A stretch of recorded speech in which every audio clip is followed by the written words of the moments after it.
죽은 나사로를 살리신 이 이야기는 예수님의 이야기 가운데서도 참 가장 극적인 사건 가운데 하나입니다. 왜 그럴까요? 죽은 자를 살린 사건이었기 때문입니다. 단지 그냥 치유하는 기적, 치유의 기적과는 차원이 다릅니다. 사실 성경에 보면 예수님이 죽은 자를 살린 사건이 더 나옵니다. 2번 더 등장을 해요.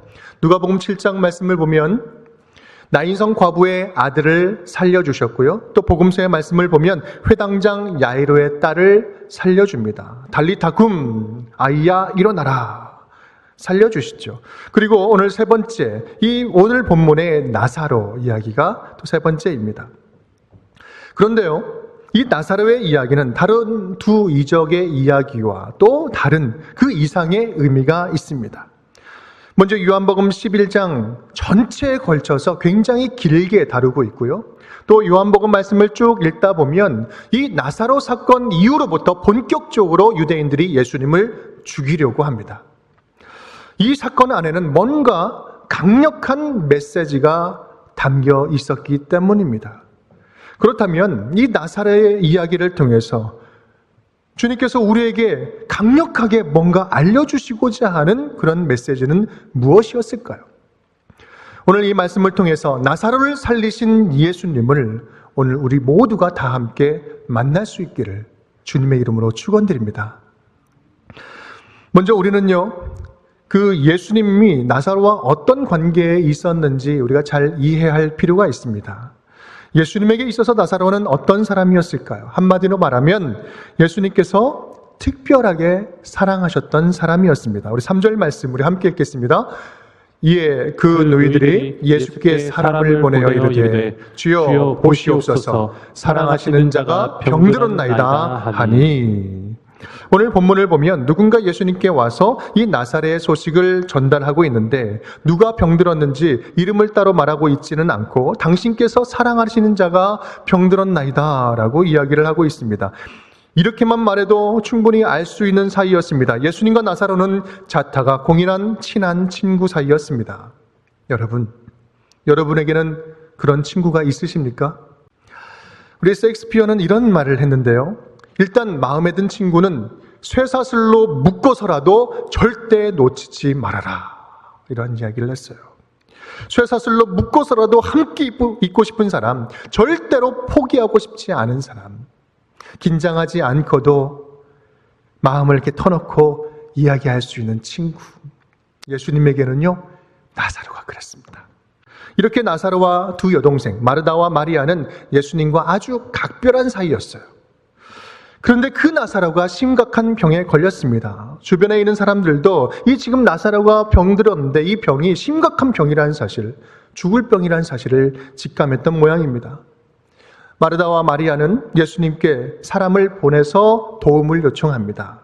빨리 오라는 말은 성경에는 없지만 당연히 빨리 오시기를 원했고 오실 줄을 알았습니다. 그런데 이 소식을 들은 예수님의 반응은 당황스럽기 그지없습니다. 4절 말씀, 이 병은 죽을 병이 아니라 하나님의 영광을 위하며 하나님의 아들이 이로 말미암아 영광을 받게 하려 함이라. 예수님은 이렇게 말씀합니다. 이 병은 죽을 병이 아니다 라고 이야기를 하는 거예요. 그런데요, 나사로는 결국 어떻게 됩니까? 죽었어요. 결과적으로는 죽었습니다. 예수님의 예측이 틀린 것입니다. 빗나간 거예요. 또 예수님께서는 병든 이유에 대해서도 말씀을 합니다. 하나님의 영광을 위해서 아픈 것이다. 하지만 지금 이 예수님과 함께 있는 제자들에게 있어서는요, 함께 있는 사람들에게 있어서는 도무지 이해할 수 없는 말을 하고 계시는 겁니다. 그리고 더 충격적인 것은 그 다음 이야기예요. 우리 6절 말씀 함께 읽겠습니다. 나사로가 병들었다 함을 들으시고 그 계시던 곳에 이틀을 더 유하시고. 며칠을 더 머물렀습니까? 이틀을 더 머무른 거예요. 예수님에게 기대되는 행동은 무엇입니까? 곧바로 일어나서 나사로에게 찾아가는 것이었습니다. 그런데 바로 떠나도 모자랄 시간인데 이틀을 거기서 더 허비해 버리십니다. 골든타임을 버리신 거죠. 하나님의 영광도 좋은데 일단 살리려면 빨리 가야 되는 거 아니겠습니까? 상식적인 반응도 아니고요, 이해할 수 있는 행동이 아니셨습니다. 그리고 이틀이 지난 후에 예수님께서 제자들에게 말씀을 하시죠. 7절 말씀. 그 후에 제자들에게 이르시되 유대로 다시 가자. 한참을 뜸들인 예수님은 이제 이틀 후에야 유대로 다시 가자라고 말씀을 합니다. 왜 그렇습니까? 나사로가 잠들어서. 우리 친구 나사로가 잠들었도다. 그러나 내가 깨우러 가노라. 이 잠들었다는 것은 무슨 말입니까? 죽었다라는 말이죠. 제자들이 무슨 말인지 못 알아들으니까 예수님께서 14절에 다시 한번 말씀해 주세요. 나사로가 죽었느니라. 예수님께서 베다니에 도착했을 때는 나사로가 죽은 지 나흘이 지난 때였습니다. 4일이 지난 때였어요. 그렇다면 궁금한 것이 있습니다. 예수님께서 지금 계시던 그곳에서 그 나사로의 집까지 그 거리가 얼마나 되었을까? 얼마나 멀리 떨어져 있었을까요? 요단강 근처에서 예루살렘 근처의 베다니까지의 거리는요, 약 30km 정도가 됩니다. 30km면 부지런히 아주 빠른 걸음으로 걸어가면 하루 안에도 충분히 도착할 수 있는 거리였어요. 예수님이 나사로의 소식을 듣자마자 바로 출발했다면 나사로가 죽기 전에 충분히 도착할 수 있는 시간과 거리였습니다. 그리고 죽기 전에 고쳐주실 수 있었어요. 아니, 좀 더 늦게 지체하는 것을 좀 양보해서 죽는 날 바로 출발했다 해도, 서둘러 갔다면, 죽었다 해도 나사로의 그 몸에 온기가 남아있을 시간이었습니다. 그런데요, 17절 말씀을 보면 다음과 같이 말합니다. 예수께서 와서 보시니 나사로가 무덤에 있은 지 이미 나흘이라. 4일이 지났다. 여러분, 거리는 하루길입니다. 그런데 죽은 지 4일이 지났어요. 4일 동안 천천히 걸어가셨다는 거예요. 여기서 4일은 큰 의미가 있습니다. 당시 유대교 전통에 따르면 사람이 죽으면 영혼이 바로 떠나지 않고 3일간 그 육체의 주변에 머물러 있는다라고 믿었어요. 그런데 그 3일을 지난 4일은 완전히 죽은 것입니다. 나흘, 4일이면 살도 썩고 냄새도 진동하는 이제 죽음의 강을 건너간 회생 가능성 0%의 완전히 죽은 시체다라는 사실이에요. 아무런 소망이 없는 것입니다. 예수님은 병든 소식을 듣고 이틀 후에야 출발했고 또 하루길이면 갈 수 있는 길을 4일이나 걸쳐서 천천히 걸어가셨어요. 여러분, 이해되십니까? 왜 그러셨을까요? 무슨 이유로 그러셨을까? 그렇습니다. 예수님은요, 나사로가 죽기까지 기다리신 것이죠. 그것도 다시 살 수 있는 가능성이 완전히 없어질 때까지 기다리셨다는 사실입니다. 분명히 상식적으로는 이해가 되지 않는 행동입니다. 하지만 거기에는 분명한 이유와 목적이 있었습니다. 도저히 받아들이기 힘든 말과 행동이었습니다. 하지만 그 안에는 더 큰 비밀스러운 계획이 담겨져 있었습니다. 예수님은 그 비밀스러운 계획을 이루기 위해서 일관되게 처음부터 행동하신 것입니다. 그래서 예수님은 당장은 이해되지 않는 말들을 하신 거예요. 우리 4절과 15절 말씀 다시 한번 우리 굵은 글씨만 우리 함께 읽겠습니다. 이 병은 죽을 병이 아니라 하나님의 영광을 위함이요 하나님의 아들이 이로 말미암아 영광을 받게 하려 함이라. 이는 너희로 믿게 하려 함이라. 아멘. 예수님의 말씀과 행동은요, 나사로의 그런 가족의 입장에서 보면 서운하기 그지가 없습니다. 주변 제자들이 보기에도 납득하기 힘듭니다. 아무리 멋진 계획을 가지고 계신다 할지라도 죽을 때까지 일부러 기다린다? 그리고 내가 지체해서 죽기까지 기다렸다? 이것을 나는 기뻐한다? 그 자리에 없는 것을 나는 기뻐한다? 이건 너무나 매정하신 말씀입니다. 그런데요, 우리는 여기서 예수님의 감정에 대해서 잘 이해할 필요가 있습니다. 예수님께서 나사로의 죽음을 아무런 느낌 없이 받아들이고 그냥 계셨을까요? 아무런 감정도, 아무런 애정도 없이 나사로의 죽음을 단지 그냥 메시지를 전하는 도구로 사용하고 계셨던 것일까요? 나사로 이야기 안에는요, 성경 어디에서도 볼 수 없는 예수님의 슬픈 감정이 담겨져 있어요. 극명하게 드러나고 있습니다. 우리 함께 읽겠습니다. 예수께서 그가 우는 것과 또 함께 온 유대인들이 우는 것을 보시고 심령의 비통이 여기시고 불쌍히 여기사 예수께서 눈물을 흘리시더라. 어디에도 예수님의 이 극심한 아픔, 슬픔, 이 감정을 표현하는 곳은 없습니다. 예수님은 아주 비통하게 여기셨어요. 그리고 눈물을 흘리면서 흐느껴 오셨습니다. 여기서 비통하다라고 이야기하는 이 헬라어 단어는요, 에네브리 메사토라는 단어인데 아주 크게 괴로워하고 흥분하다, 몸이 떨릴 만큼 마음이 괴로웠다라는 사실입니다. 또 불쌍히 여기다, 개역 한글 성경을 보면 민망히 여기다라고 표현되어 있는데 이것은 자신이 엄청나게 뒤흔들렸다, 뒤끓게 하다, 요동치고 흔들렸다라는 말씀이에요. 이 본문 전체를 좀 직역해서 설명을 한다면 몸이 떨릴 만큼 몹시 괴롭고 마구 마음이 요동치고 흔들렸다는 말씀이에요. 신학자 바클레이는 이 본문을 이렇게 표현을 합니다. 이것은 자신도 모르게 터져나오는 신음소리와도 같았다. 자신이 주체할 수 없이 터져나온 신음소리. 여러분 어디에서 우리 예수님의 이러한 감정을 보신 적이 있으십니까? 한마디로 예수님은 스스로 견디기 힘들 정도로 고통스러웠습니다. 성자 하나님의 아주 지극히 인간적인 모습이기도 합니다. 예수님은 너무나 아파하셨고 신음을 내며 흐느껴 울고 계신 것입니다. 또한 이 문장 안에는요, 이 단어 안에는 분노, 격분의 의미도 담겨져 있습니다. 사망으로 인한 고통, 절망과 아픔이 가져다주는 이런 죽음의 세력, 이 사단의 세력에 대한 분노도 섞여져 있었던 것이죠. 예수님은요, 나사로의 죽음을 그냥 메시지를 전하기 위한 하나의 도구가 아니라, 그냥 멀리 두고 바라보는 방관하는 것이 아니라 죽음의 고통을 함께 느끼고 함께 아파하면서 함께 견디고 하나님의 때를 기다리고 계셨던 것입니다. 그렇다면 예수님께서는 왜 그렇게 고통스러워 하시면서까지 사랑하는 나사로의 죽음을 기다리셨단 말입니까? 무슨 말씀을 하시려고요? 그것은 나는 완전한 죽음 속에서 완전한 생명을 주는 부활의 주 예수 그리스도시다. 그 사실을 말씀하기 위한 것입니다. 나는 죽음의 끝자락에서, 절망의 그 끝자락에서 참된 소망과 영원한 소망을 주는 영원한 구원자 하나님이시다라는 사실을 선포하시기 위해서 그러셨던 것입니다.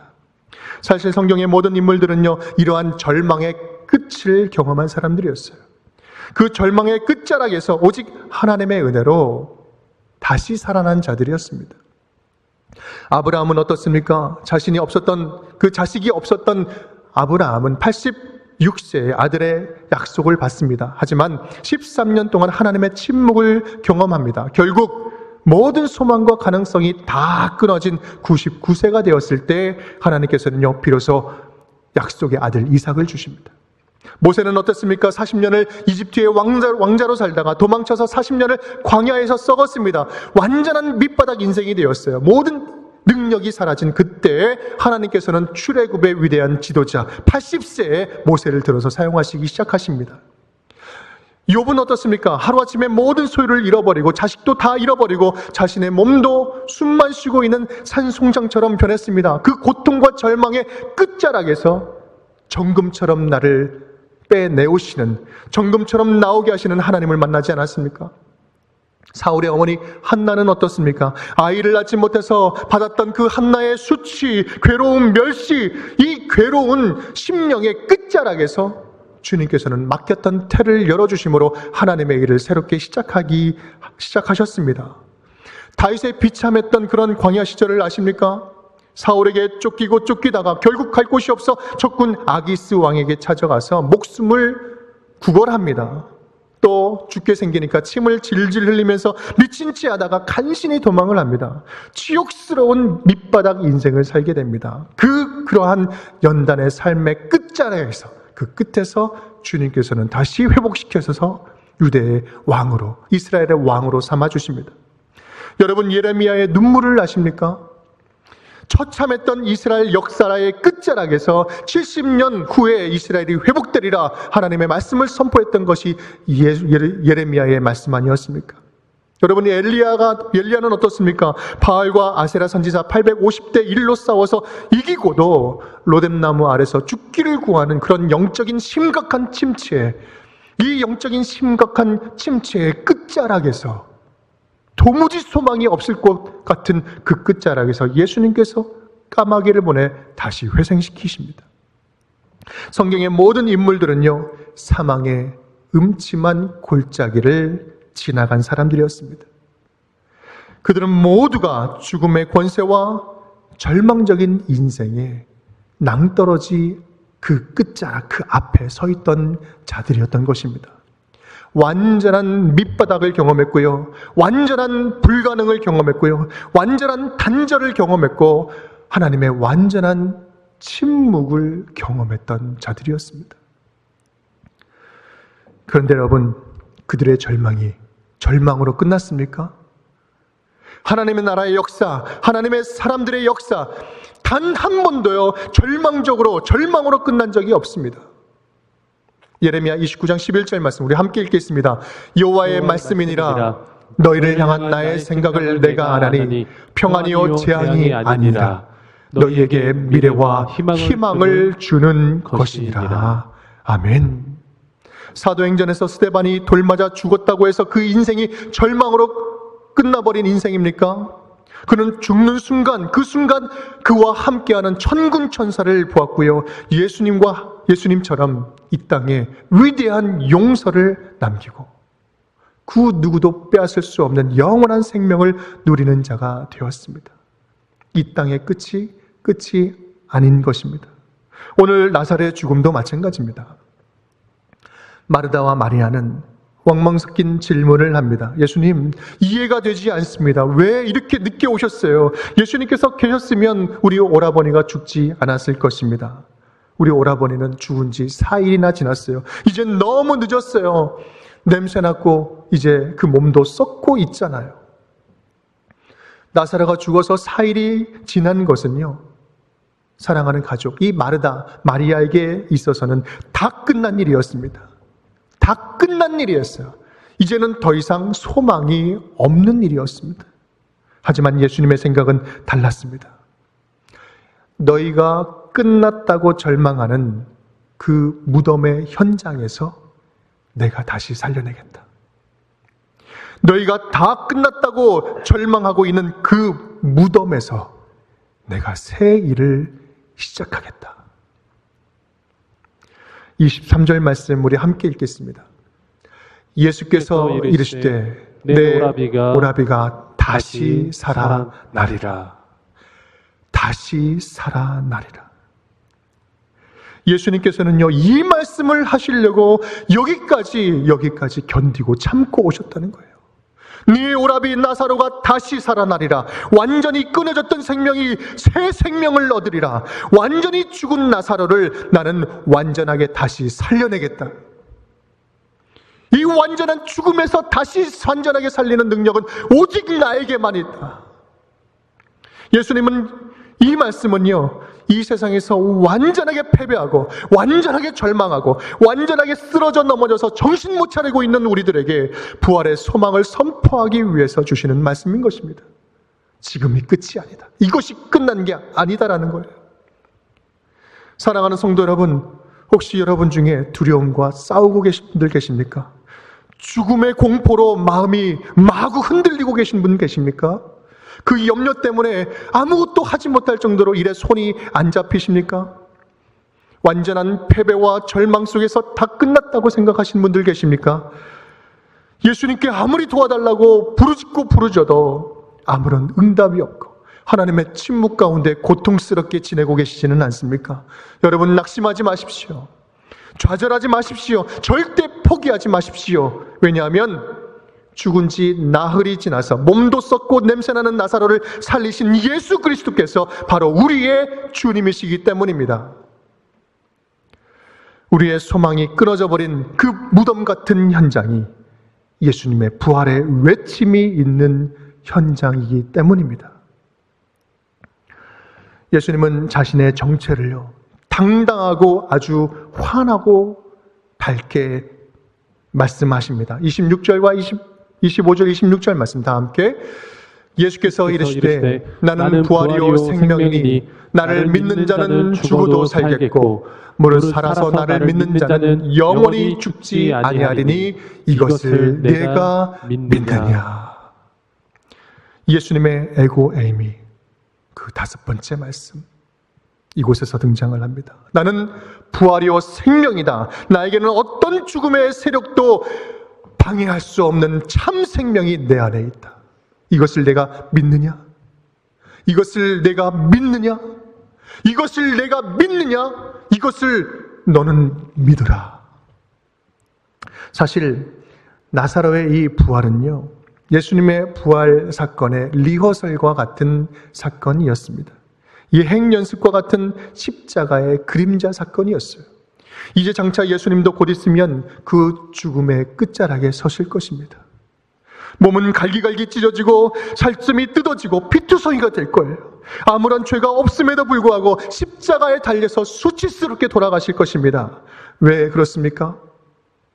죄로 죽어야 할 우리를 대신해서 우리의 죄를 짊어지고 죽으심으로 말미암아 십자가에서 사망 권세를 패하시고 다시 부활하심으로 말미암아 우리를 다시 살리기 위해서 예수님께서는 십자가의 그 길을 걸어가실 것이기 때문입니다. 나는 몸소 죽음의 터널을 지나 부활의 첫 열매가 되어서 사망 권세, 고통과 절망, 좌절과 두려움, 실패와 공포 가운데 빠져있는 너희에게 부활을 주러 왔노라. 예수님은 무덤을 향해서 소리를 지르십니다. 우리 밑줄 친 부분만 우리 함께 읽겠습니다. 큰 소리를 읽겠습니다. 나사로야 나오라. 예수께서 이르시되 풀어놓아 다니게 하라. 나사로야 나오너라. 그리고 풀어놓아 다니게 하라. 예수님의 이 말씀은요, 한마디로 시체를 결박했던 모든 것들을 풀어주시는 말씀입니다.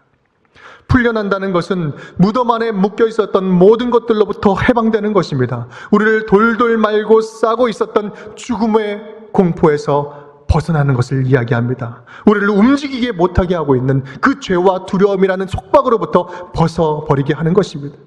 우리의 관계를 산산조각 내고 찢어놓고 갈라지게 했던 마음, 미운 마음, 그리고 정죄하는 마음으로부터 벗어나는 것입니다. 풀어놓아 다니게 하라라는 것은요, 하나님 안에서 참된 샬롬과 평안을 회복하는 것입니다. 사랑하는 운전교회 성도 여러분, 지금 우리 모두는요, 너무나도 혼란스러운 시대를 살고 있습니다. 예상치 못한 어려움이 발생되었고, 아니 예상을 해도 감당치 못할 고통이 밀려오고 있습니다. 경제적인 압박이 삶을 집어삼키고 나와 우리 가족의 소중한 미래를 망가뜨리고 빼앗아가고 있습니다. 소중한 일상을 무너뜨리고 우리의 감정을 요동치게 하고 우울한 감정들을 하나씩 쌓아 올리고 있습니다. 또한 우리의 실제 삶, 실제 생존을 위협하고 있습니다. 이런 것들을 눈으로 보고 있지만 이러한 상황 속에서도 아무것도 할 수 없다라는 이 무력감과 좌절감이 우리를 더욱더 힘들게 하고 있습니다. 하지만 무덤 앞에서 죽은 지 나흘이 지난 시체를 향해서 나오너라, 일어나라, 이제 무덤 밖으로 나오너라, 죽은 자를 산 사람처럼 부르시는 예수님이 오늘 저와 여러분을 부르시고 계신 줄 믿습니다. 박집사야 나오너라, 김집사야 나오너라, 유목사야 나오너라, 이장로야 나오너라, 그 무덤 밖으로 나오너라. 무덤 안에 있지 말고 내가 부를 때 그 음성 듣고 밖으로 나오느라. 예수님의 부르시는 그 음성을 듣고 지금 여러분 절망 가운데 있는 그 무덤 같은 현장에서 나오시기를 바랍니다. 그 두려움에서 나오시기를 바랍니다. 여러분이 절망이라고 부르던 그 무덤이 예수님의 부활의 선포를 듣는 생명의 처소로 변화될 줄 믿습니다. 그 부활의 주님이 저와 여러분과 함께 하시기를 주님의 이름으로 축원드립니다.